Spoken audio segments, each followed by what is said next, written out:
So, good evening again. Good evening and welcome. My name's Van James. I teach in the high school here at the Honolulu Waldorf School. I'm also chairman of the Anthroposophical Society in Hawaii.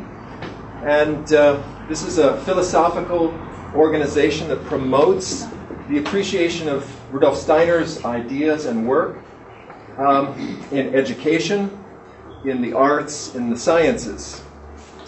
And this work that you'll be seeing this evening is related to that.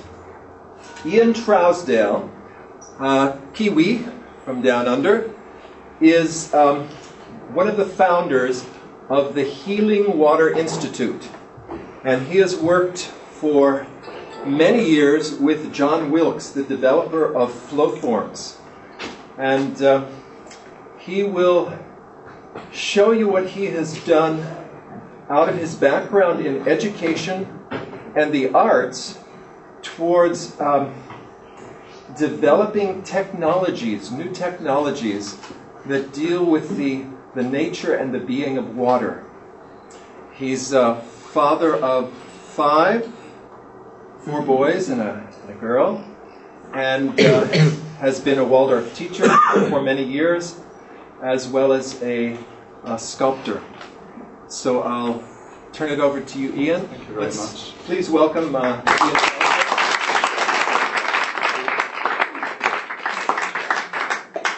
So, tēnā koutou katoa, which is Māori for hello everybody. And it's wonderful to be in another Polynesian country, even though I find it very difficult to come to terms with the fact that it's in the northern hemisphere. I'm so used to the southern hemisphere, and the islands have been there. So it's wonderful you're all here. Thank you very much for coming. Our work has just progressed very quietly in a few cultural backwaters, perhaps from the modern view of it. But from our point of view, we're sort of, we hope, small areas where preparing a future for the planet. And so what I'm hoping to talk about this evening is to share with you our view of water, which I hope will enable you to see water differently, perhaps for the rest of your lives. So I'll mention, what's the source of water, where is water, what are some of the problems that water's facing, and also what are some of the characteristics of water? Because essentially, water has all the characteristics of a human being. Strictly speaking, it should be the other way around. Human beings have all the characteristics of water, because water predated us physically by a few billion, or maybe many more years, depending on which way you think about it. So then I'd like to enter into a discussion with you about, well, it's not really a discussion at the end when I ask for questions, but an inner discussion with you about flowforms, which are a new type of technology, which is equally functional as it is artistic, and funnily enough, also therapeutic. So it's a single object which has 3 quite distinct functions, which are all incorporated into the one thing, which is rather unusual. And the reason I think this unity has been achieved is that it's come out of development in John Wilkes and George Adams, who were the inventor and precursor of flowforms. It's come out of living thinking. And so I'd like to talk briefly about living thinking, and mention a little bit about, obviously, its opposite, dead thinking. And then I'll go through a bit more about the story of flowforms and what we're trying to do, or rather what we are doing with it today, at this time, when John Wilkes is approaching his 80th year soon, and we have to ensure that this important work continues. Okay, so we've got the PowerPoint, and Generally, I'm not going to read it out, working on the basis that we're all literate, and so I'll extemporize around what it's got. So that'll sort of fill it out anyway. Alrighty. So healing water, that's what we're trying to do. There's a huge amount of work that needs doing, obviously. Those who read newspapers and check the internet news, just recently, a few days ago, there was a report come out about the world's oceans, which are worse than people thought they were. Why, I don't know. Thor Heyerdahl, 25, 30 years ago, did a second trip over the Atlantic and said he couldn't swim in it. So why everyone's so shocked and surprised, I really don't know. We're putting 400 million cubic meters of undiluted industrial and food production waste every year into our waters around the world, let alone all sorts of other things. It's very depressing if we really want to start talking about problems with water. And that's only physical, chemical problems around water. There's a second issue around water, which is energetic. And at the moment, there are very few scientists, let alone practicing engineers around the world, who accept that there is even such a thing as energetic issues to do with water. 20th century was a very strange century, because around about the same time that Einstein was coming up with his 1 in a billion theories, which had no antecedent, he just came up with these ideas. Nothing led up to Einstein's theories. They could have come earlier or in 10,000 years. But basically, before the First World War, he was telling us that matter is energy. At the same time, the concept of free ether was being thrown out by Western science. So a lot of scientists felt there is only matter, there is no such thing as energy, and on the other side of it we're being told that all matter is energy. And this dichotomy just carried on throughout the century. Very weird. Our way of working, we presume that the universe is intelligent. So that's just a presumption. I'm not. It is provable, but if we could just work with that, the universe is intelligent. In other words, the fantastic sensitivity and complication and mathematical perfection of nature is not coincidental. It's on about the same level of coincidence as 100 monkeys all being given typewriters and being given 1,000 years of random typing, and during that period they come up with Shakespeare's plays. Now mathematically that is possible, but it's most unlikely to happen. And that's the same order of just coincidental occurrences occurring in nature. So, So, flow form, art, technology. So there's our work, our Healing Water Institute. We've changed the name of John Wilkes's institute from the Vierbelow Flow Design Institute to Healing Water. And we have one in New Zealand, and we're setting one up in America as well. At the moment in Idaho, but as a federal charity. And so this is what I'll run through with the talk. Okay, so there's our building, which great effort we've come up with at Emerson College in Sussex, and we have a number of scientists who very kindly come and work for us for more or less nothing, professors from various universities, and because they consider the work to be so important. We are managing to start raising funds now that we're creating this new image. And the aim over the next few years is to bring ourselves much more into the public view. Now, in the last 4 or 5 years, instead of being looked at with a sort of pitying smile, people are actually interested in what we're doing. That's how it used to be when I started giving talks 25 years ago. It was just like, oh, go hug a tree, or this is just nonsense. You're talking about magic. Whereas no, we're just talking about nature. That's what we're talking about, how it actually is. Thank you. So we're sort of thinking, well, I haven't come across another group that's really talking in the same way that we are. So I know there are a lot of very good folk doing wonderful work for water. And so what we're wanting to do is to talk on behalf of water, wherever it is, because for human beings it's silent. It can't say what it really wants to say. So we're hoping to interpret what we consider to be its requirements. So these are our tasks: help water support life, nature intelligence technology. You'll see a bit of that. That's one of the tasks of the Healing Water group.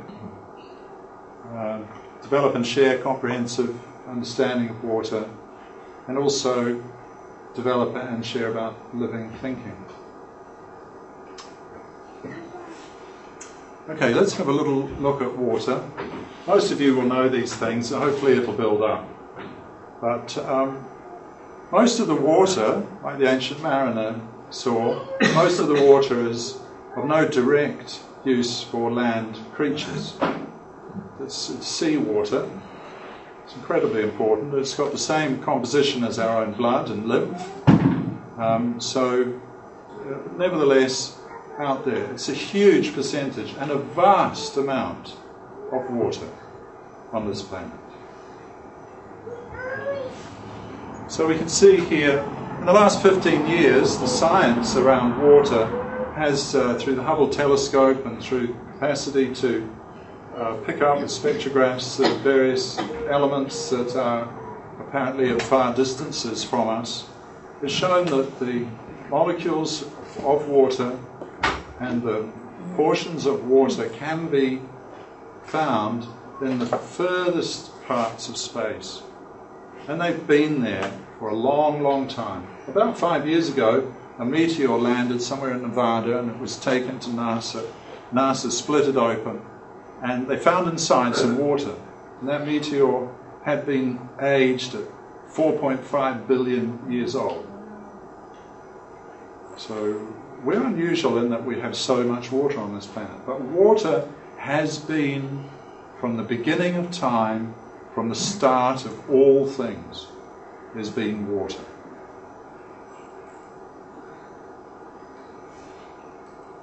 So there's Mars. Comets are made from ice and dust.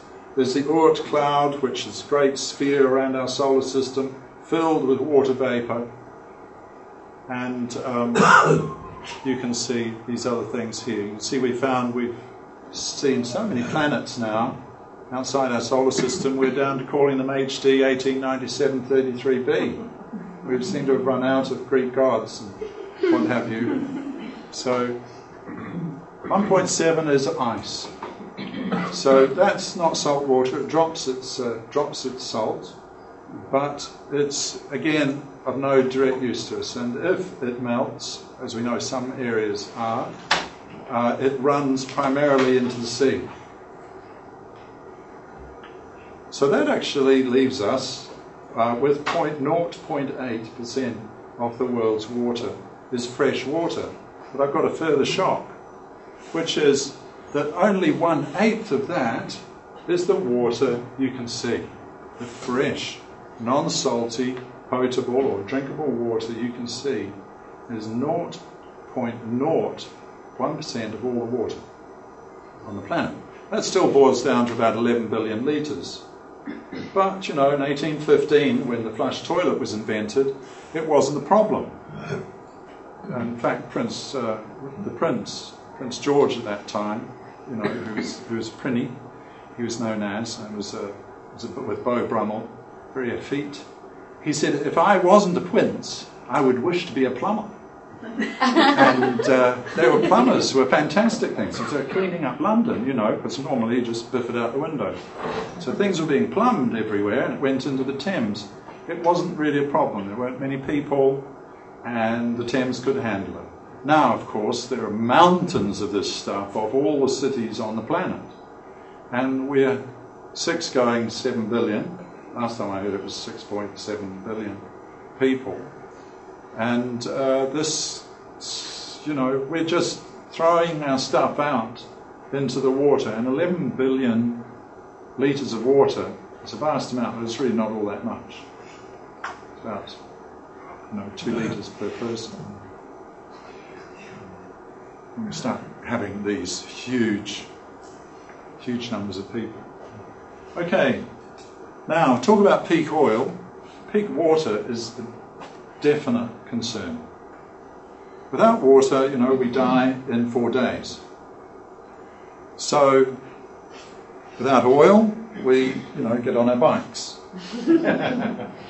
Or whatever. In the 1970s, we had, I don't know how it was here in America, but in New Zealand, we had alternate days according to your number plate, whether it was odd and even. And we saved heaps of petrol that way. And from my reading, America saved 30% of petrol and oil usage during the OPEC crisis in the 70s by doing similar things. Funny that, 30% is about what America gets from the Middle East. So there was an alternative strategy. But oil, the higher the price, the faster we start inventing alternatives, and the more interesting it becomes. But with water, that's it. There is no other alternative. Vast expenditure at desalinating, but it's just not going to work for everybody. The speed at which we're pumping water unsustainably out of the ground is shocking. And unfortunately, the most educated and the most technically advanced countries in the world are the worst at this. Are the worst at pumping water out from underground unsustainably. I'd just like to mention mainland America. This is from UNESCO and American reports. 95% of America's water, fresh water, is underground. So that's quite a lot. And 60% of that is in the Oglala Reservoir, which was filled up from that vast lake, of which now the Great Lakes are puddles. There's a vast lake there that flowed out before the last ice age. This Oglala Reservoir was filled up over many tens of thousands of years from this huge lake. The speed at which the Oglala Reservoir is being pumped means there will be none of it in 35 years left underground. That's about just over 50% of America's total freshwater reserves. That's the speed at which we're using up fresh water, as if there's no future and no grandchildren or great-grandchildren's generation. And people just don't seem to be aware of it. There are many factors like this. We're so concerned about oil and this and that, but water is by far the most important. It's more important than global warming. Global warming is a time frame. But if you run out of fresh water, that's it, 4 days. And I don't want to be alarmist, but there are so many facts about water which are just not being aired, not being reported. I don't really quite know why. In the Middle East, they're far more concerned about fresh water than they are about oil. It's far more expensive. Okay. So, water and the human being. Or I should say human beings and water. Bearing in mind, water's been around, it's been there in the creation of this planet. It's been around, let's say, before the creation of this entire solar system. And there's sort of an hour or two lecture in each of these, a talk in each of those. So there are 10 or 12 leading scientists from Harvard and from France and Italy who have proven quite conclusively that water has a memory, that it listens, that it absorbs information, and that it carries these and passes this information on. What is this information? It's every frequency that exists in our environment. So, as you're probably aware, every single physical item, and for that matter, inner activity, gives off a frequency. And most things just give off frequencies blindly, and they don't take any notice of anyone else's frequency.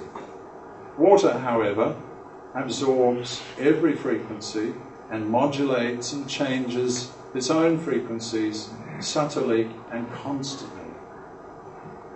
So, for instance, water picks up the frequencies of cosmic radiation, which is, depending on the theories, either coming directly to us from the stars or else originating from the Big Bang. And these are little tiny portions of energy that just go straight through the planet. And scientists have to set up their equipment a mile deep in the Swiss Alps in order to avoid contamination of things. Well, water a mile deep in the Swiss Alps still picks up cosmic radiation. And there are certain experiments with water just cannot be done. It also picks up the thoughts of people in its vicinity, and it picks up, the movement of leaves, the changing of photosynthesis. Every little minute and sensitive detail, water absorbs it. It also picks up the digital frequencies of man-made electronic equipment, which are slightly out of key to cosmic radiation. So it's a sort of a second or a seventh in music, like that. Water picks that up. Water, for instance, this is all the scientists I'm talking about. Water, if you put cyanide into water, like is used in gold mining, put cyanide into water, and then you clean it out and put it into pipes and send it off somewhere saying it's physically clean, it takes the frequencies of cyanide in it. And you drink that water with the frequencies of cyanide, it's a homeopathic dose of cyanide. Or whatever else things are being put into water then go through pipes. Because the frequencies are not changed by nature's own methods, except through vortices and through all sorts of movements that happen in streams, just the way nature's wisdom has operated ever since. So we're capturing this water, we take it out of nature, we put it into our own systems, which are antithesis to everything that nature does, and we treat it, we push it around, and we say there's no such thing as energy in water or quality, that sort of quality in water, which is a big, big mistake. And just in the last 15 years, as I say, there's science now coming through. And these folk, none of them are interested in homeopathy. They're not trying to prove homeopathy. So, if we could just pop back. So the rhythmic system, I'm going to go on and show you more about the rhythmic system of water. This area here, of course, is an area that Masaru Emoto-san has very successfully let people know about. He's done a wonderful educational work there. I must say the science of what he does is a bit suspect, and the Noetic Institute and various other groups are trying to help him develop so it's a bit more scientific rather than just purely educational, pulling out these photos. There are certain aspects to it, provided it's done in such a way that it's really objective and not subject. So, metabolic system, it all says it there. That's fantastically important. Water is such a unique element. It breaks all the rules. That's another whole talk. But if you want to find out more about this, I do have a 14 or 15 emails that you can sign up to in healingwaterinstitute.net, and just sign up to it. They're free and whatever. And they just come to you once a week, giving you much, much more than I can tell you in this short time. Much, much more. About all the unique characteristics of water. The fact that it's most dense at 4 degrees when it's a liquid. One of the few things that when freezes, it gets lighter and less dense. It takes twice as long to let go of temperature and take temperature up than it should, according to physicists and chemists, from its nature. You know, if you look at the molecular structure of water, you can, as a scientist, you can say, well, this is how it should behave. It's like everything else on the planet. But it doesn't. Water breaks many, many rules. And one of them is this floating of ice.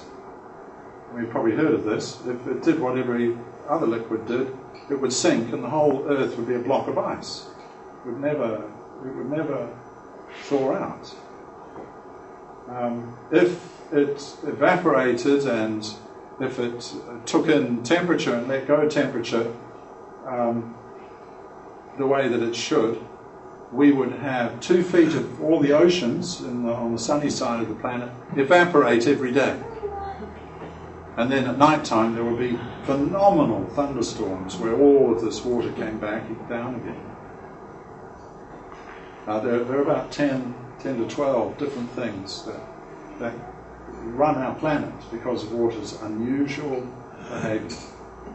So as well as that, water can dissolve 84 out of the 103 elements that we know of without having to stir it or shake it or do anything. You just put it in there, given time, it will dissolve in water. And it carries this everywhere. This is the metabolism carrying all the nutrients we need and the plants and animals need. Water also holds together remarkably strongly. If it did what was expected of it, there would be no plants taller than this, because it has a very high internal structure, internal tension, both the skin on it and also it has an internal structure, so that water can be in a 360-foot high tree and the water evaporates out of the leaves at the top and it can pull up hundreds of gallons a day without the water breaking apart like that and causing sort of vacuum bubbles, which is what would happen normally. Most liquids don't have that strength. It's interesting from a rhythmical point of view, those great trees have pulses. There's no heart, and yet there's a pulse, a very slow pulse. I'll touch on that. Our hearts are not pumps. It's just not possible. We have a cerebro-spinal. Sorry, I'm getting my words mixed up. It's the brain and the spine, cerebro-spinal, is it? Fluid.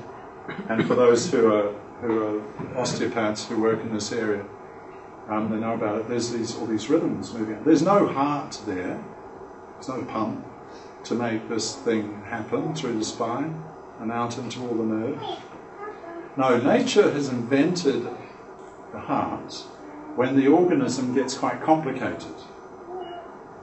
And there's so much energy coming into it, and it's such a complicated setup that as the liquid is flowing through us, these rhythms actually come into us from the periphery, and as the liquid's flowing through us, we need something to regulate this movement. It's interesting that, and people are beginning to realize this now, doctors from all sorts of studies, but the blood has a very strong, expansive quality. It's interesting, Rudolf Steiner said over 80 years ago that blood left to itself would expand out to the stars. And we actually need the heart in order to keep it here. The heart's not going, come on, keep going, 40,000 kilometres of capillaries, never mind, we'll get there. No need for a rest, we'll go for 90 years, we're a tiny little thing, but we'll just keep on pumping these little red corpuscles one by one through 40,000 kilometres of capillaries, uphill, downhill, and we'll just keep doing that because we're a machine. A machine wouldn't last 3 weeks. The pressures are enough to stop a truck. Pneumatic system in a truck. No, the heart is there to go. That's why when we get excited, blood's wanting to go like that. And it's just, oh no, stay here, stay here.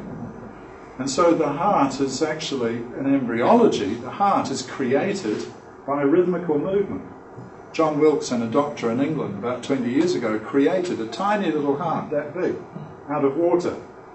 And putting potassium permanganate into it, created a skin and ran the water down a sheath, and it went into this and started going through a figure of 8 and was pulsing. Wow. And it was just the same shape as a fish's heart. There was a little series of them. And that's what happens in embryology. The little wee babies inside there, whether it's an elephant, a calf, or a human, and there's all this liquid flowing around rhythmically, no heart of course, and then it gets into creating, time to create a heart or a kidney or whatever. They all have their own rhythms. Liver's the only thing without an actual rhythm. All the different organs have their own rhythms, and this liquid starts going through this figure of 8, three-dimensional figure of 8, and just like a custard skin, after a while it gives off a little skin around it. And that becomes a bit more viscous, and becomes more solid, and finally it becomes a heart, which is created by the rhythmical movement inside it. And the heart is then going, okay, well, I know what to do. I'm made by the rhythm. It's the rhythm that makes everything. So water has this capacity to respond rhythmically, and that's the main thing I want to talk about today. Theodor Schwenk talks a bit about this with his experiments, but John Wilkes has taken it further by actually creating technology out of this. The flow form has a figure 8 heart pulse in it, which you don't find in outer nature. It's only within living organisms. And from the time he made it, he thought, this is now an organ for the regeneration of water's capacity to support life. Because that's what hearts do. Hearts support life.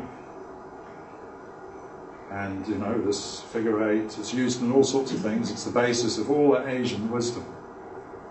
And it's the sign of the Tao and of eternity. And John has brought this into a sculpture from his intimate living knowledge of the way nature is. And that's where it's turned from just a nice talk with all sorts of fascinating information into actual technology, using methods that have been used by nature for millions of years effectively. Okay. Alrighty, so we'll just run a little bit now with water. It says here, water loves a sphere. You throw it up in the air. The moment a little drop gets up, before it starts coming down, there's no gravity into a sphere. Planets are sphere, or lots of fruit are spheres. It's because they're primarily water. Water, when it flows on a low gradient, is searching for the sphere. This is not because of hard rocks or anything. It's just doing it. In fact, here you can see where it's been before, other floods. Water just goes, oh, I'm looking for the sphere. No, I've got to keep going. I'm looking for this. No. And away it goes like that. Because there's other water pushing behind it. Yes, so there we are. That's interesting. I'd love to know a bit more about pairs. It's like gravity's taken hold of it a bit, pulled it down. But they're just drops of water. Now remembering we're 70% water as adults, babies are up to 90%. So I'm really talking about us. Don't think that when I'm talking about water, it's just outside there somewhere. It's us, physically. It's us. And also it's the medium for our life. All our life processes. So we're living, we're water. So this is a biography. It's not about something out there, somewhere else. This is a big illusion that the water's out there and we're here. I'm here looking at that. It's just not like that. Okay, so there's a wave looking for a sphere again. We're just being artistic now. There's no proof needed. We're looking for a sphere, and of course here there's a sphere too. But there's another interesting little point, which I'd like to point out, which is quite important, that plants grow from the leaves down to the ground. And so do limbs. They grow from the outside inwards. And the life and growth forces come from out there, coming in this way, imparted the intelligence is in it, and it comes in.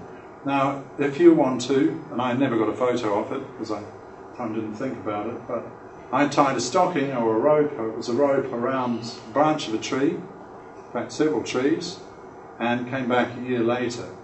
And so here I'm doing my class 3 play practice now. I'm a tree, and here's the rope around there. Now, which side of the branch gets fatter? Some of you might have done this. Yeah, the outside. It gets fatter. And it curls like a wave around the rope, and it's thin here. Because this is growing like that. You can see it on a tree. Here's the tree. Underneath here are these wave movements, aren't they? Moving like that. Underneath. You'll see it on most trees. So the bark is coming downwards. Little baby's hand in the womb comes out like this. It's like this, like a little elm leaf or whatever. And then the growth starts on the wrist, and it grows inwards. And because the shoulders are not going to be pushed away like that, the hand goes out. The growth was there and it came in that way. Same with the legs. You speak to your chiropractor and osteopath, they'll probably agree. I had a sore back recently, and I went to my osteopath and I said, I've got a pain in my heel as well. Is it sciatic? He said, Ian, you don't know what you're talking about. It's not sciatic. If you had sciatic, it would be down here and there. He said, no, your foot came from where your buttocks were when you're in your mother's womb. And when your lower back's sore, the foot can hurt because it's part of the same cellular mass. It picks up the communication. So, we just need to go back here. So, if we're working on this basis that the growth's actually coming from here, coming down like that, what are these things? In slow motion, they're waves, aren't they? It's a fern, and these little bits here, just looking at it artistically, it's a wave. Here's the sea, coming with these are waves, coming in like that to the beach, which is the ground. And again, it's fascinating. I have to put an occasional plug for Rudolf Steiner. It's fascinating in the study of man. He mentioned way back in 1919 or so that the limbs of the human being are the most spiritual, and they come from the far distant cosmos, and they penetrate into the human being like radii from an infinitely large sphere. And now we know this from embryological studies in the last 15, 20 years. Okay. We're just still following this theme of water and rhythm. Water loves the sphere. So here we are. Water's going through this. Okay. So it's doing more of this. This is experimental. These could be clouds going over Hawaii. In fact, they may well be. Swirling around. Okay. And again, inverted, there's a sphere of air there. Yeah. Now this is interesting. There are two spheres here. Two spheres. This is just water coming off a street into a still lake. And it's pulsing. It's going like this. And it's down. Like that. So we've got two spheres, and we get this symmetry occurring. So this is experimental. A lot of experimental work's been done with water. So there's a cone of water in a glass, and it's very still, and there's a little pipe which has got some white ink water, and just lift the pipe up, and the water comes up like that. And it goes upwards straight. And the rest of the water is utterly still. So there's only one impulse. And when there's only one impulse, water can show you how it responds rhythmically. In time, rhythm is pulse. But in space, rhythm is symmetry. We might need to go back to this, to the air conditioning. It's getting a bit hot. A few glazed eyes. I hope it's not just my talking. Yeah. Okay, so these then become the next one. And these shapes move on up into becoming these organic shapes, almost exactly the larynx here. Okay. Yeah, we working. So this is another little puff. It's much shorter. It's a wider water, and this is just at the point it's gone through a whole load of different processes and changes. And here's the surface of the water there. So that's what it is from above. Now it's a terrible fact that water can't make these shapes when it's polluted. Of course, these are the sort of shapes that occur in the embryological process. And if the water's polluted, the internal sensitivity is not there to allow these symmetrical forms to occur, especially detergents. So you just can't do these experiments if there's even the minutest bit of pollution in the water. That speaks for itself. So these are bone sort of shapes that can be made, again, through a pull. It's a horizontal, and we pull through viscous water. And you can see these femur-like shapes in there. Yeah. So, just so incredibly magical and sensitive and intelligent. For me, it's the same thing as intelligence is spirit. So the spirit of the universe, spirit of nature, is operating through water. It carries the information that nature needs to know in what to do in any moment. All these frequencies are actually communicating. You drink some water and it goes into your body and it communicates to your body, which is already listening, what it should be doing with regard to staying alive, staying healthy. And it needs information on this. It's not just DNA going back, back, back, back. It's like saying the bricks actually built St. Paul's Cathedral. It didn't work that way.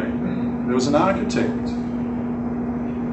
So, and the bricks are very important, how they fit and the structure and everything. It's fascinating and very important. But it's not what caused it. Not what caused the shape or the function or the beauty. Okay.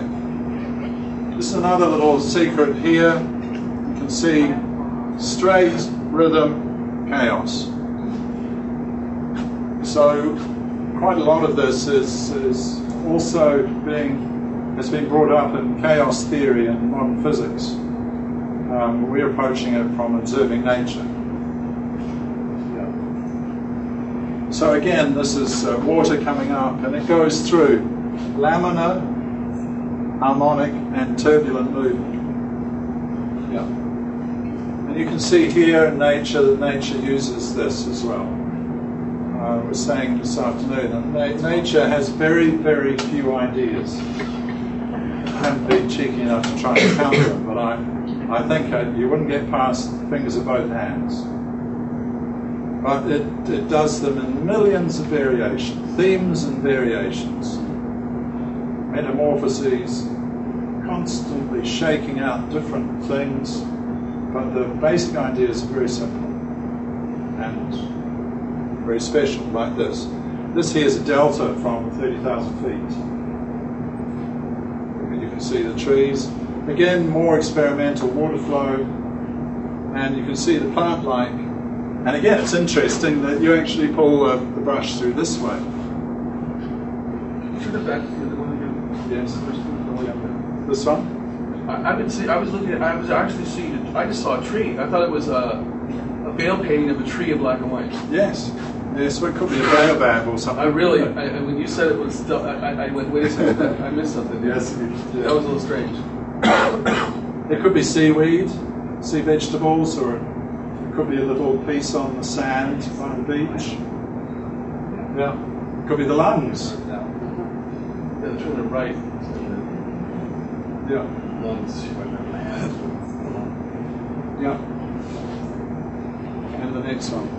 So there you can see again there's a rhythm and then beginning to break apart in the plant.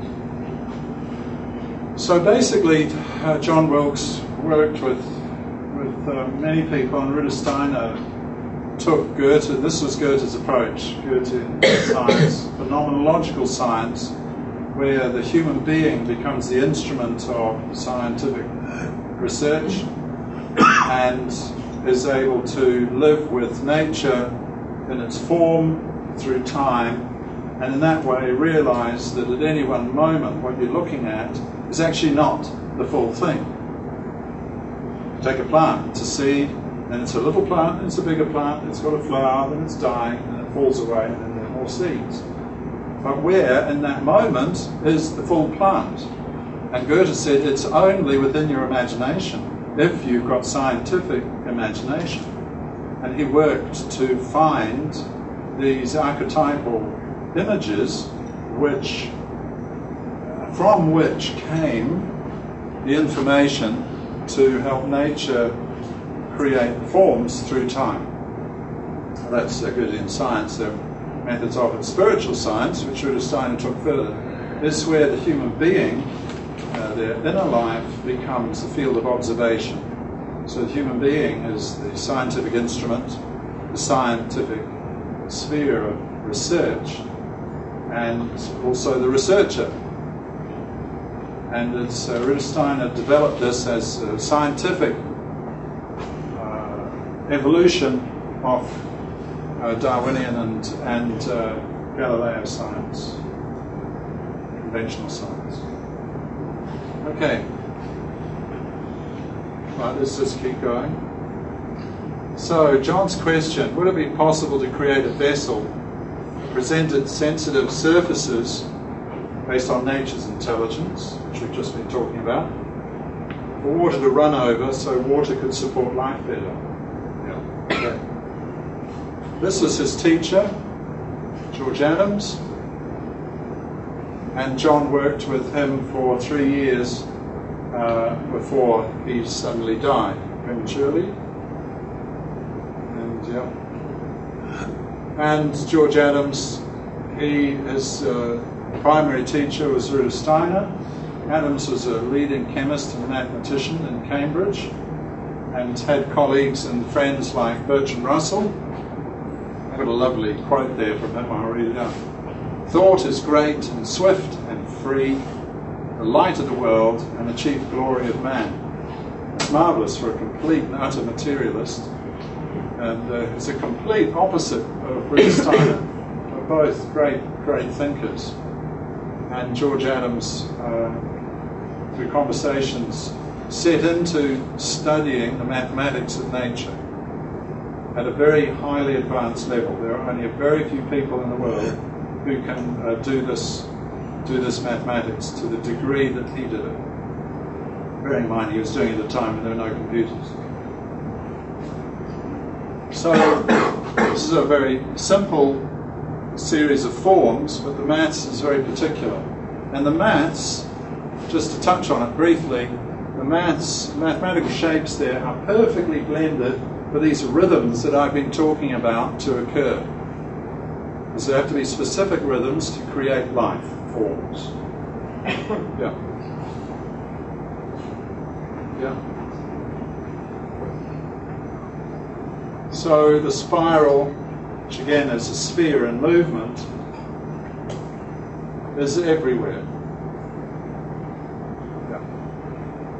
This was some of the path curve technology that George Adams created to lift water, so that as the water went over the surface, it was going over surfaces that were perfect from nature's point of view. And the idea was that the water would therefore be influenced by nature. Perfect shapes in nature, mathematically, are always the healthiest. And people have shown that in all sorts of various ways. So if you can create these sort of perfect shapes, they impart health. Yeah. Okay. Just two methods of design of the flow form. Unfortunately, because of George Adams's death and other people not stepping up to the plate, we haven't really done much projected geometry, path curve, design of flow forms. That's something we want to change in the next while. So mostly it's been the use of our own thoughts and abilities and understanding of water, which we call scientific imagination. Yeah. So we'll start now just having a look at some of the forms. We've done over 2,000 projects in over 35 countries now, with inquiries from 53 countries, and there are maybe 15 people doing this around the world. And people are just more and more and more wanting to know about flow forms. Where can we get them? Who can produce them? Can you design this? Can you do that? Just December last year, an introduction to Jabira and Six Senses hotel chains. It's about 200 hotels, including the 7-star hotel in Dubai. We need flow forms for all the spa and wellness setups. We need special designs. Can we do this? Can we do that? And that's one of about 50 niche markets that the flow forms can enter into. This is our only path curve flow form prototype. You can see here how the water's moving very actively.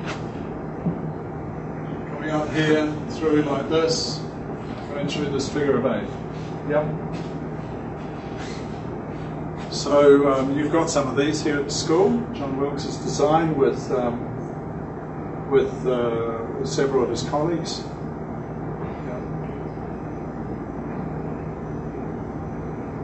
Various designs which have been done over the years. Nearly all done by occasionally landing big jobs, but somehow or another just getting on and doing this.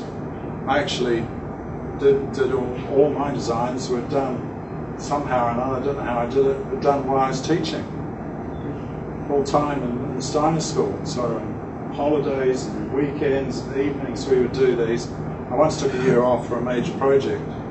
So there are about only 7 of us in the world who can actually design flow forms properly. This was yep. That was a great plug. It's still working in the NMB. And that's artistic, but it's treating all the water runoff from the bank, 6 huge buildings, and all the roof water comes down into this park, and when it goes out into the street water runoff, it's as good as a mountain stream water. So we're actually putting water back there that is far better than the rest of the water it's entering into, which is how we need to think about it now. Yeah. When you said that when you take that water and you throw it, it flows out through the forms, it purifies.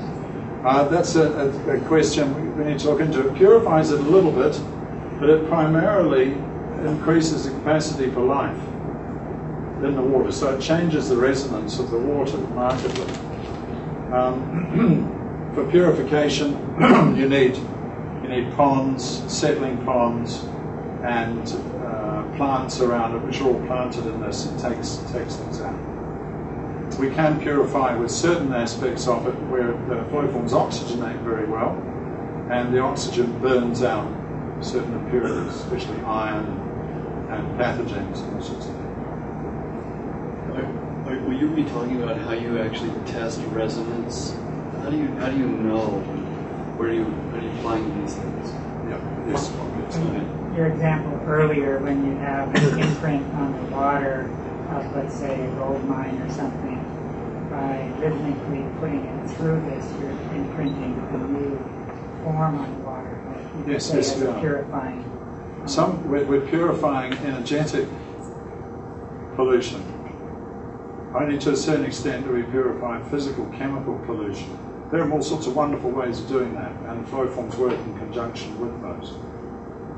Some of what we know flow forms are doing for sure is because of scientific research into the way water moves and what that does. And it moves exactly those ways in flow forms. But I'll get more to it. We've always been a bit strapped for cash, so there are about 100 research projects. We could line up 100 PhD students and say, okay, here they are. We've had one or two in Australia, but John's quite a shy man who's just kept quiet, working away at Emerson College. There are a group of us now who are receiving all of these requests, and the time now is for us to really get out. And when we talk to conventional businessmen and scientists, they're like, where have you guys been? This is really avant-garde and very modern. Okay, this is treating lakes. This is helping treat an effluent pond over here. And this is improving a lake in New Zealand where algae disappeared, fish were happy, and the sparkle came back into the lake. Yeah. Okay. Bread rises better, lasts longer, tastes better, and the flow form's turned on. People, where's my bread? You're making a different type of bread. I need it. This is a big commercial bakery. We've got Ziggy's Bread in Boston wants flow forms. Some people in Aussie want flow forms for their big bakeries. There are 50 niche markets like this where flow forms can be used. Yeah. Biodynamic preparation stirring. New Zealand at one stage we had 10,000 hectares which had only ever had flow form stirring preparations. They all have Demeter standard.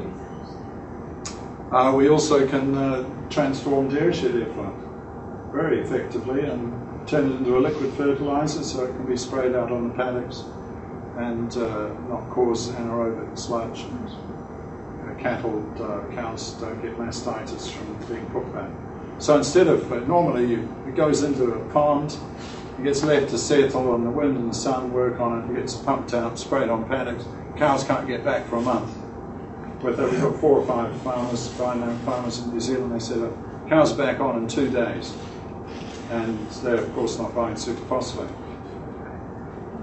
Children, we've got a lot of state school kindies now lining up in New Zealand for flow forms. Children absolutely love it. Really lively kids calm down and quieter children spark up. It's quite remarkable, the response. Bring up their grands in other parts of the world. We've got a flow form. Major projects. So we've done various places. We've put a stop on all major projects while we get ourselves organised. Yeah. Yeah. That's 2 and a bit metres across, and that was a commission from someone to commemorate Victor Schauberger's death date, or his birth date, I'm sorry, I forget which, it was his life. And 100,000 euros was spent on this, plus a whole lot of research and development that we did. There's a need for so much homeopathic medicines in Europe now that the stirrers off it can't keep up, and they're getting slapdash in doing it. And so Vala has asked John for years to develop a foot pedal flow form to stir homeopathic medicines in larger quantities, so the person can sit there and think and just operate a foot pedal and have it going through the spirals and a certain amount of chaos in there too. Those are with wheat seeds. That's a highly complicated internal Archimedean screw flow form that lifts water rhythmically while it flows downhill. I don't know how it works, but one day I'm going to sit down with John when I next get to England and get him to really explain it to me. So we can lift it too. This is a new area of work that John Wilkes has been concentrating on, which is the provision of projected sheaths around flow forms. If you remember that, I'll show you some of the research that's come out of that. That's a group who want to develop, who are developing milk, which is not dairy milk. Because 2 in every 5 people in Europe is sensitive to dairy milk because the poor cows are so sick, kept alive with antibiotics and pet pills and everything. And so the milk that they give, of course, is not very good. And so people develop allergies because it doesn't fit in. The resonance of the milk doesn't fit in with human resonance and other things. So they're taking their liquid, their water, very, very seriously. We've got a whole system here with the flow forms inside. Yeah. Okay, let's just click on. This is John here. He's mid to late 70s, and there are more degrees than a thermometer among that group.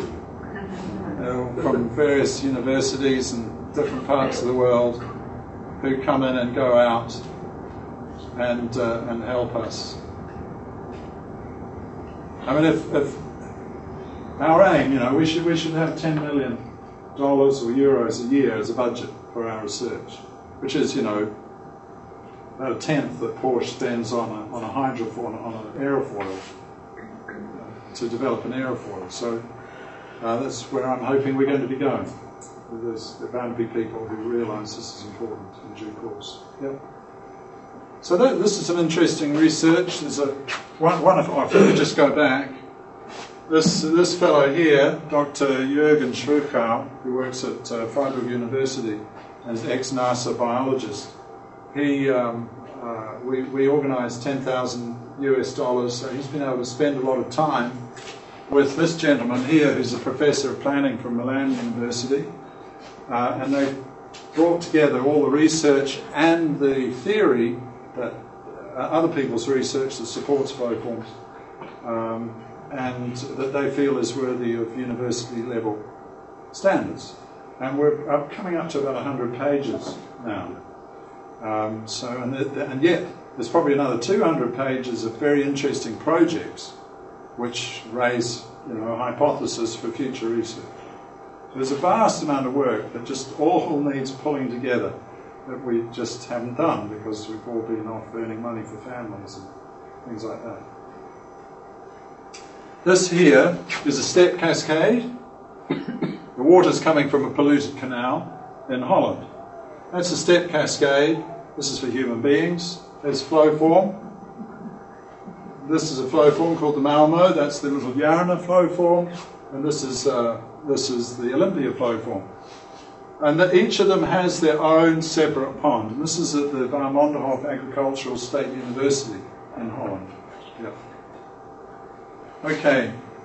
I'm needing to keep moving. You're being very patient, but I can't go too long because it's hot for everyone. So, if we just look at this, basically, I just need to say the step cascade and the flow forms oxygenate the same level. Okay? So, step cascade pond, over 3 years, the students are doing drawings of all the flora and fauna in it and of this other one.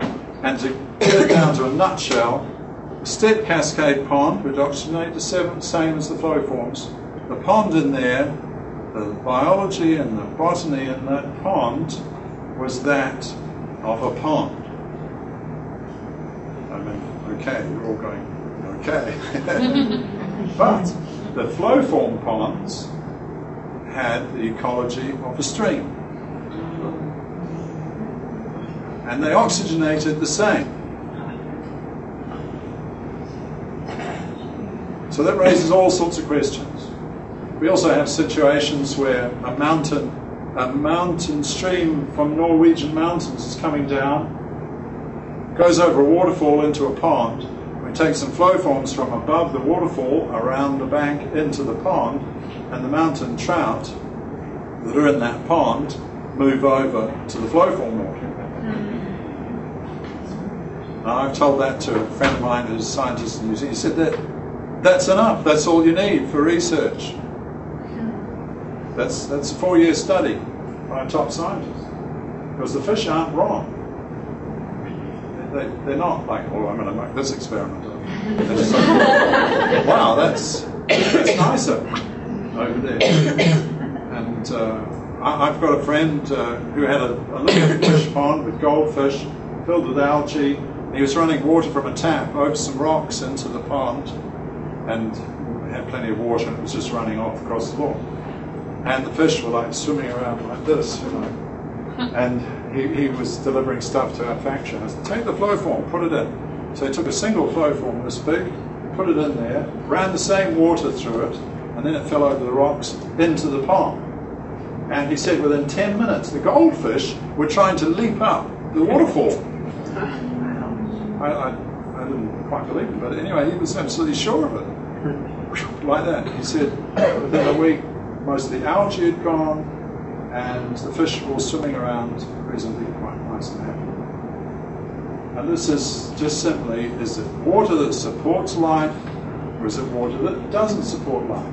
Chemically, the same water. It's like us, you know.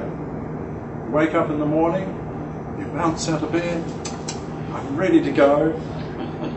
I don't do that. And by the time it's the evening, you come to a lecture, it's like, oh, you know, but chemically you're the same. It's a life issue. Of course there's such a thing as life. In Asia it's called chi or prana, you know. We sell bottles of drink called chi. It's great, this is life. When you talk to a scientist, and they'll say, no such thing. Give me a drink. It's just, we're just so confused in the West about these things. Right. Now this is the same experiment. So we need to go pling, pling, pling, and we get little arrows appearing out of nowhere. Hopefully.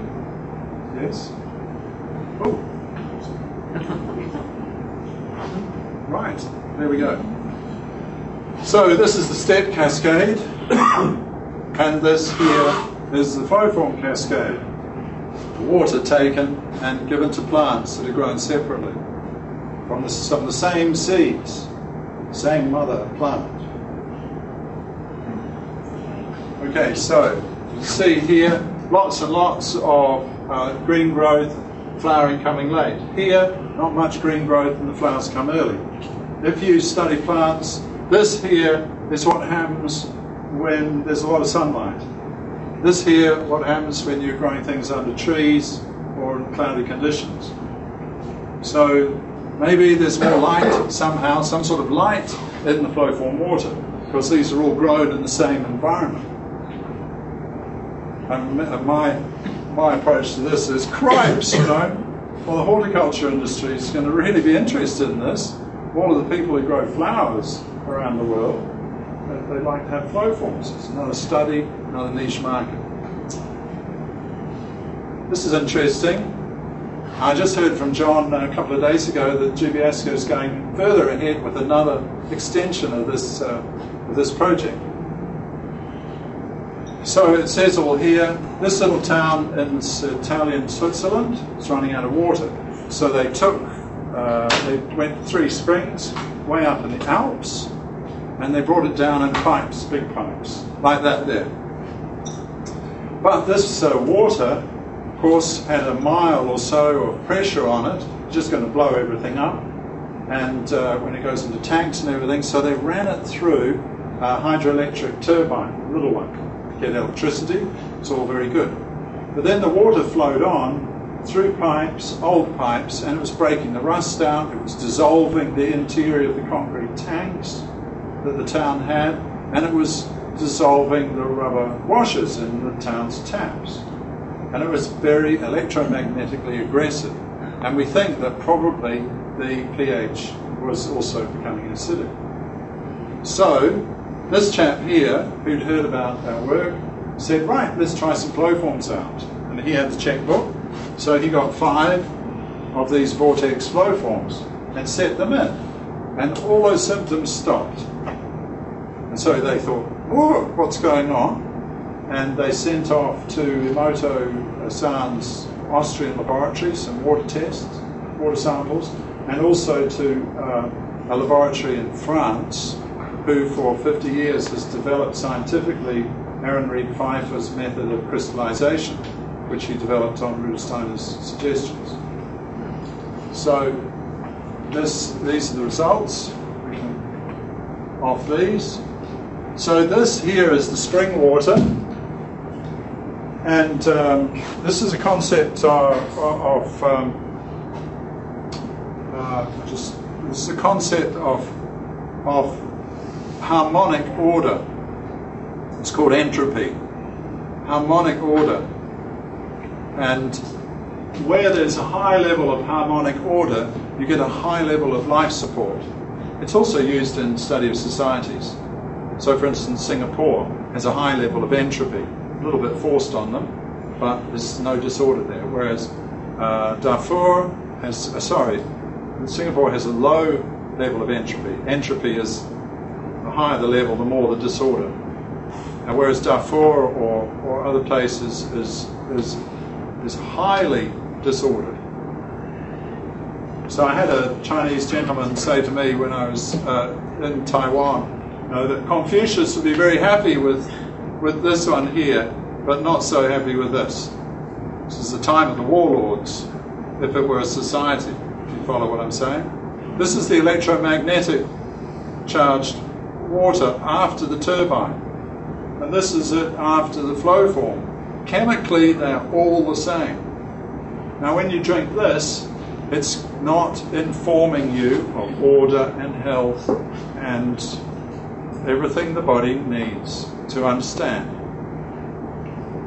And you can see with the Emoto-sans, it's very interesting actually. This one here, this is radial from the center symmetry, whereas this one is taking on a bilateral symmetry as well, which in the study of nature is a higher form. Higher forms of life become bilateral. Yeah. Okay. So this is not all that scientific, but still it gives you an indication.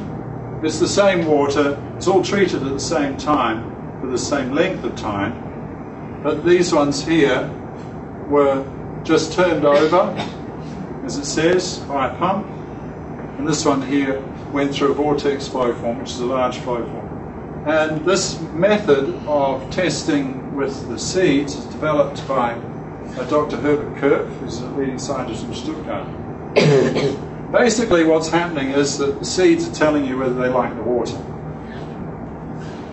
If they don't like the water, they just put the roots down and they just sip it very, very slowly enough to stay alive. And if they do like it, right down, up it goes. Yep. So this here, this is much more carefully organized, and we have, it'll take me several minutes to tell you how it is, but just all the elements are controlled. Everything in this experiment is controlled so that they're all the same. The only difference is the nature of the water. Tap water control here, oxygenated the same, everything. This here is with the flow forms, but this here is the flow form water with the sheaths around it, polyhedral sheaths around it. So when this energy, which I've already pointed out to you, comes from the periphery, when it passes through certain geometric shapes and then into the water is capable of supporting life better. So it's another whole technology. And again, in my mind, I go, bingo, wow, flow form glass houses. Just do the research, put it out there, find someone, market it, hit set this, flow forms there, and bingo, you get nice tomatoes and cucumbers and so forth. So this is a 20-30 year project really to get this all on stream. Yes. How can we use this flow form on a personal level?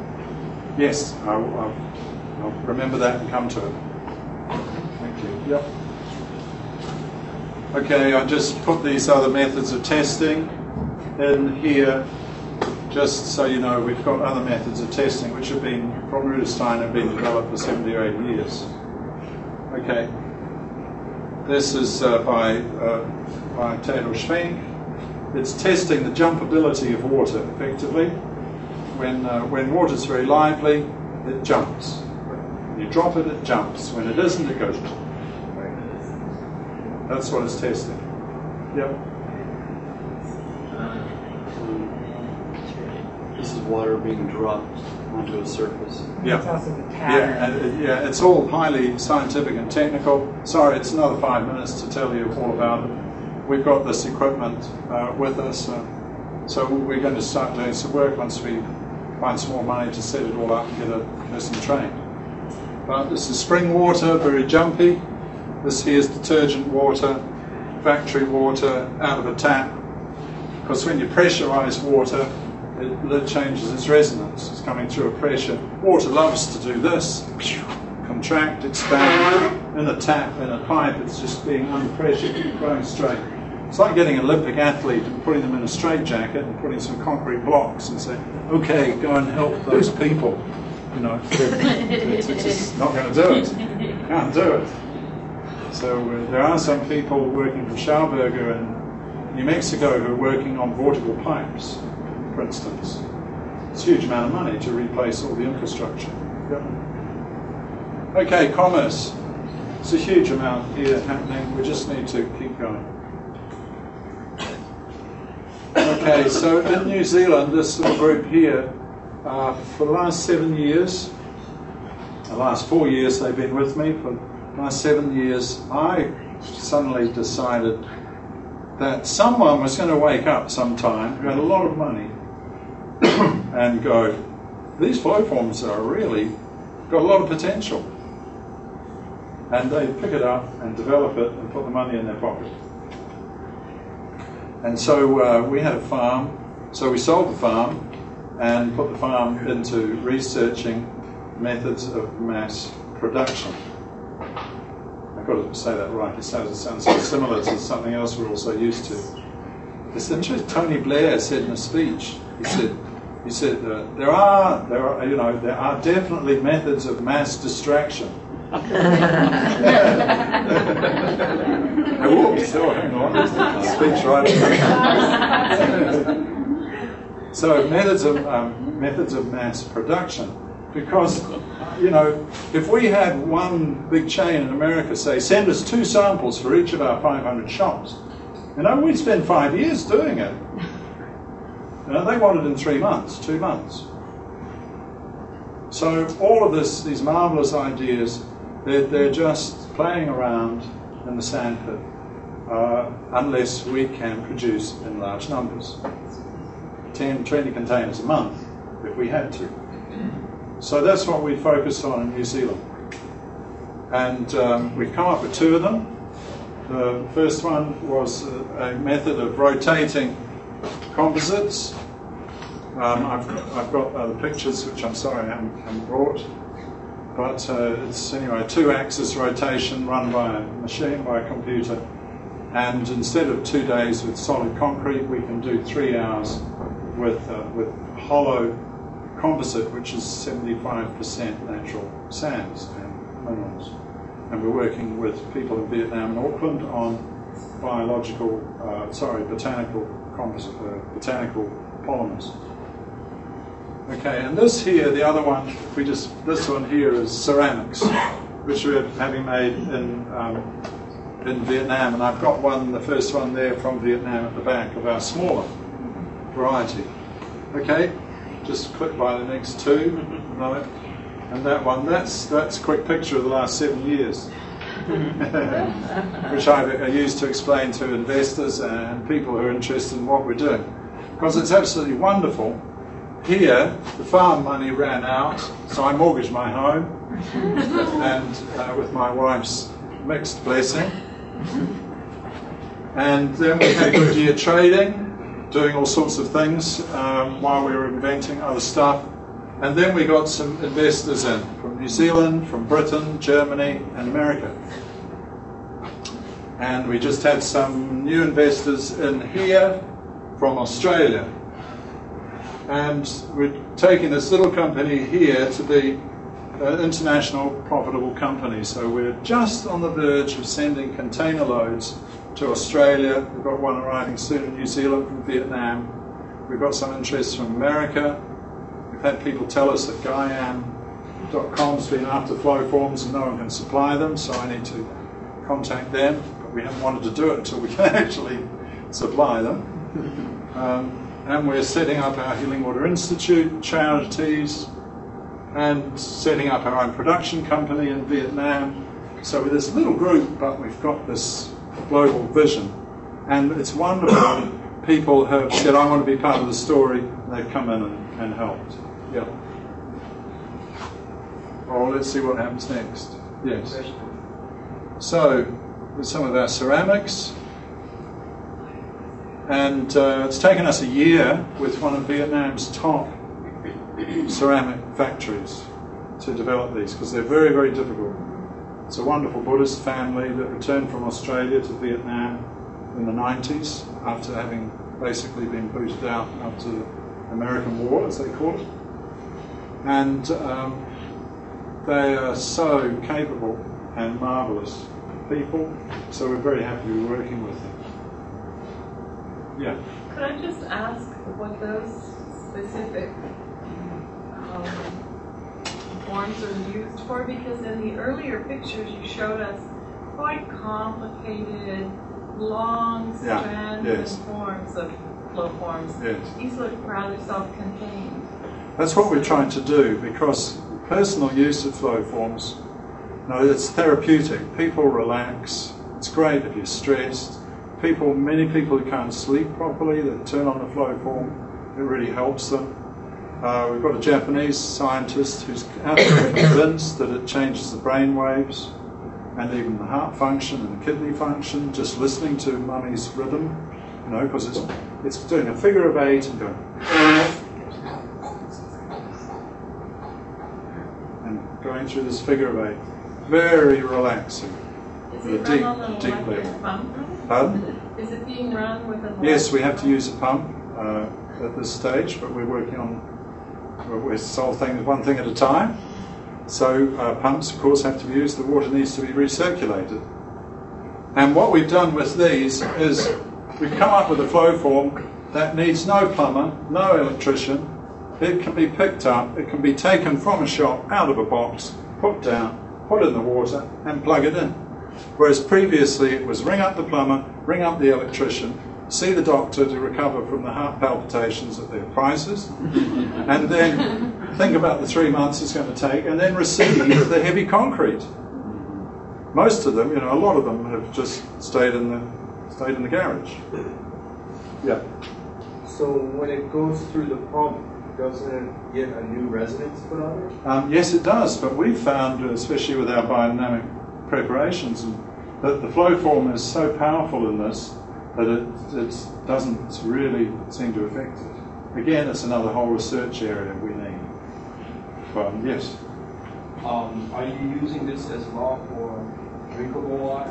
Yes, and this is we're halfway through developing a product which is going to be vertical.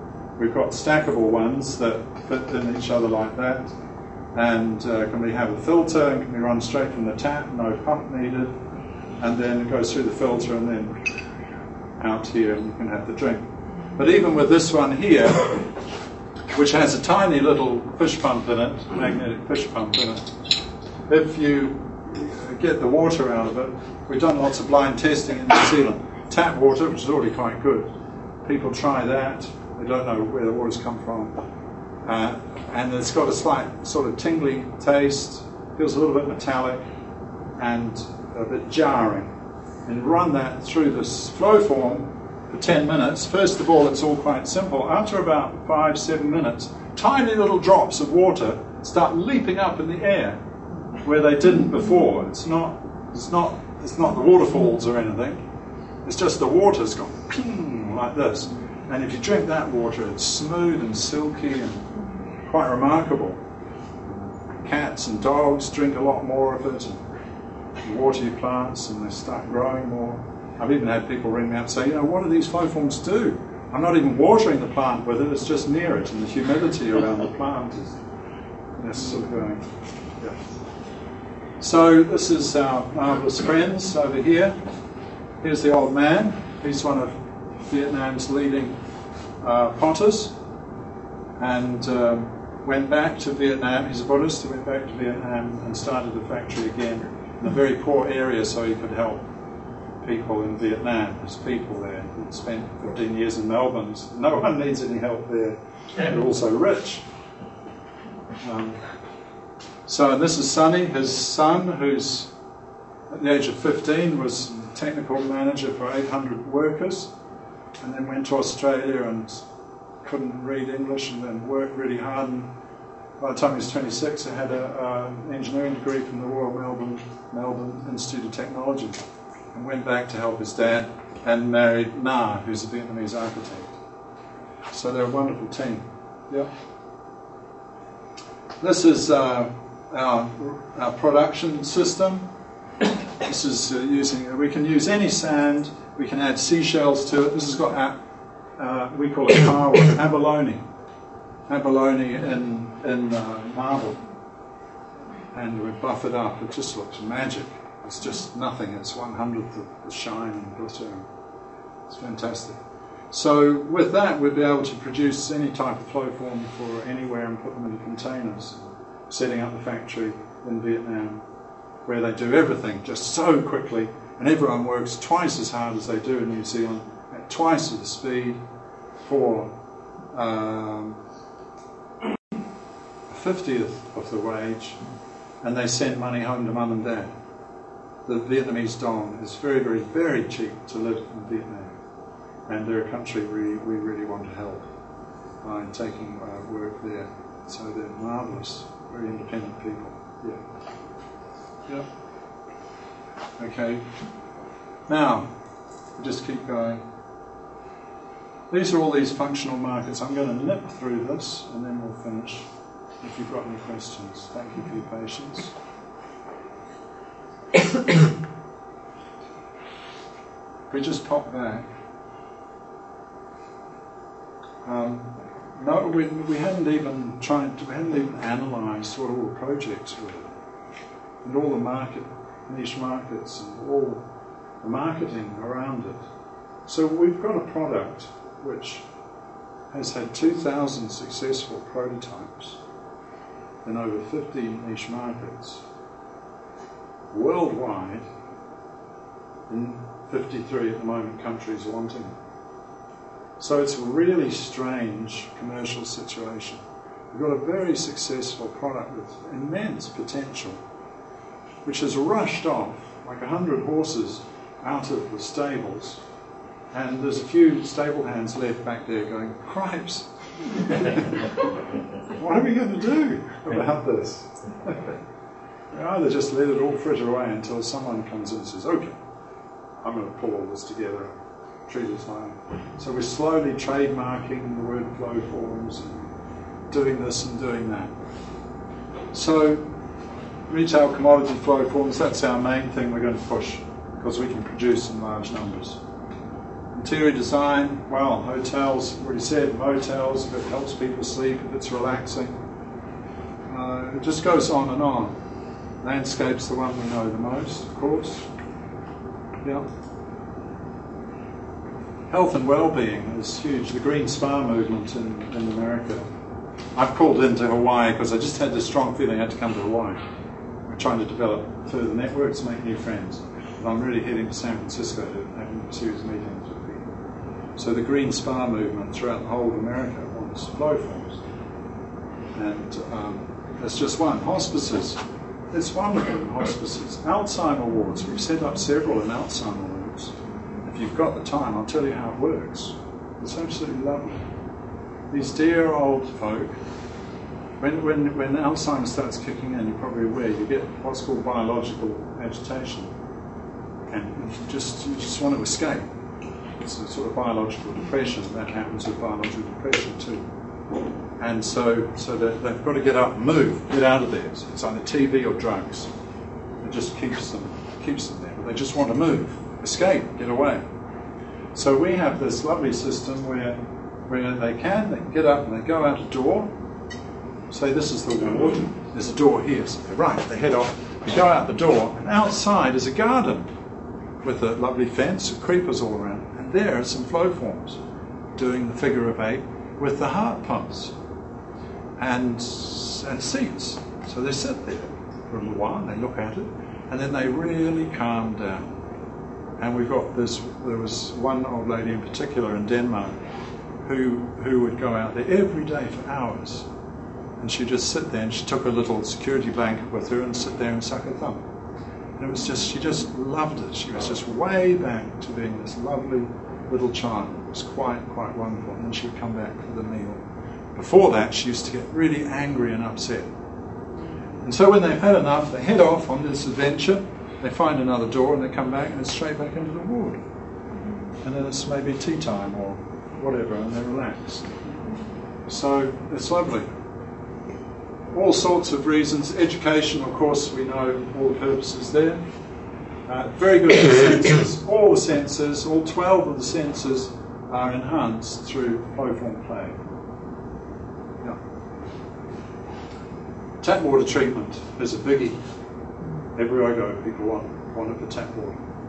It's one thing to have your spring water.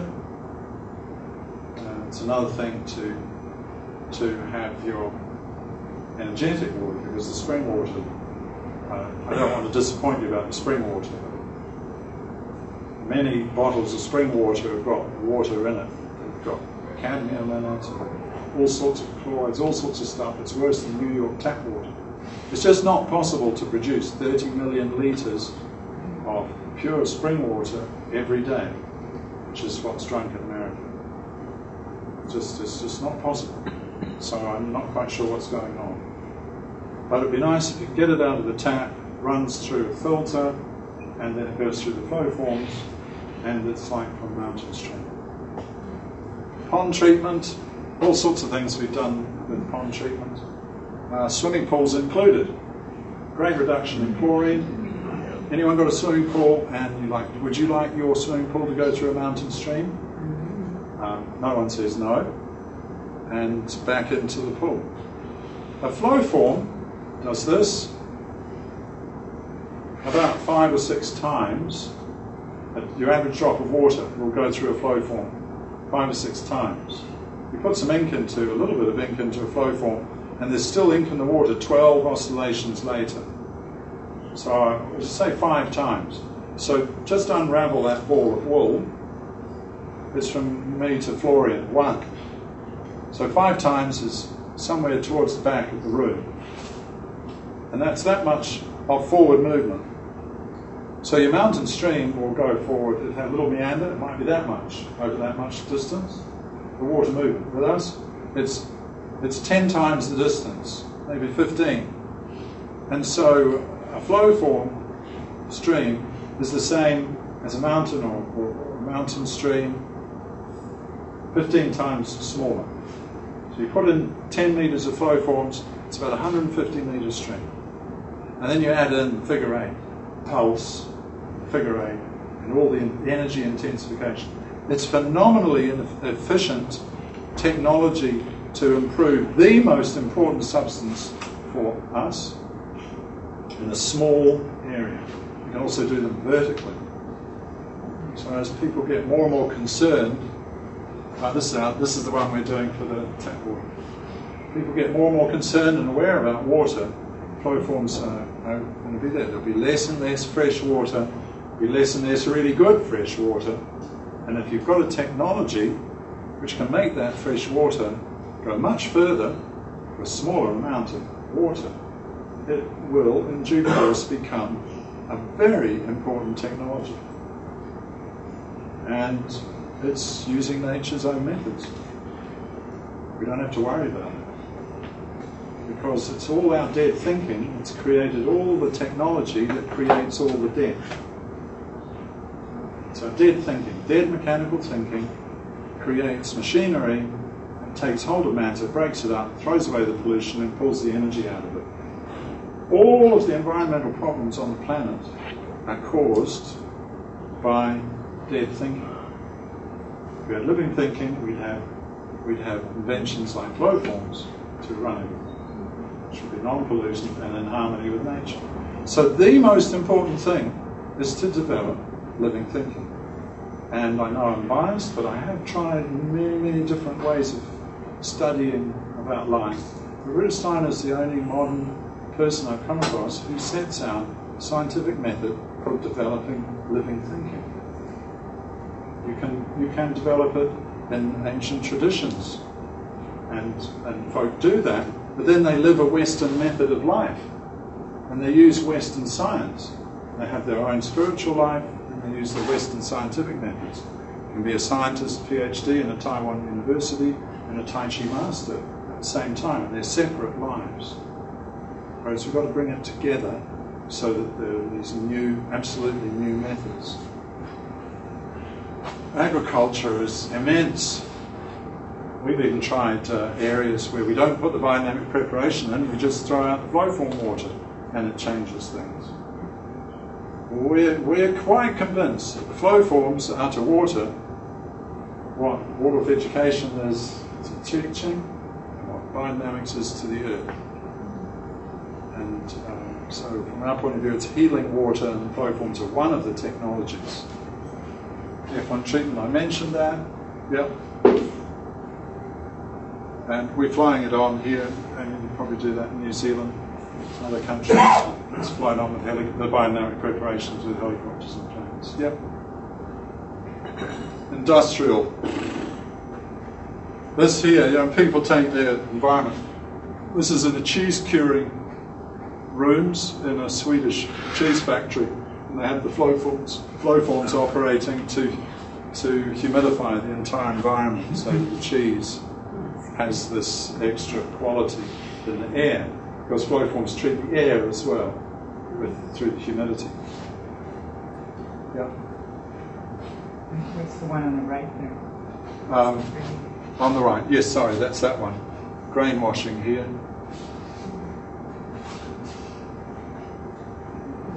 And then major projects. We've got people contacting us a lot of the time, wanting us to run big projects, and we just have to say no. But hopefully we can get to do that. Yep. So this is our vision. Healing Water Institute and our business Nature Intelligence, international now. We're setting up joint ventures in America and Australia and Singapore, Japan, Taiwan, possibly Britain, and our institute there. So that's the end of the talk. Thank you. It's a huge topic to cover, and a huge amount of work that's been done over the years, and we're looking for friends, we're looking for networks, and it's lovely to be here and let you know what we're doing. So thank you very much.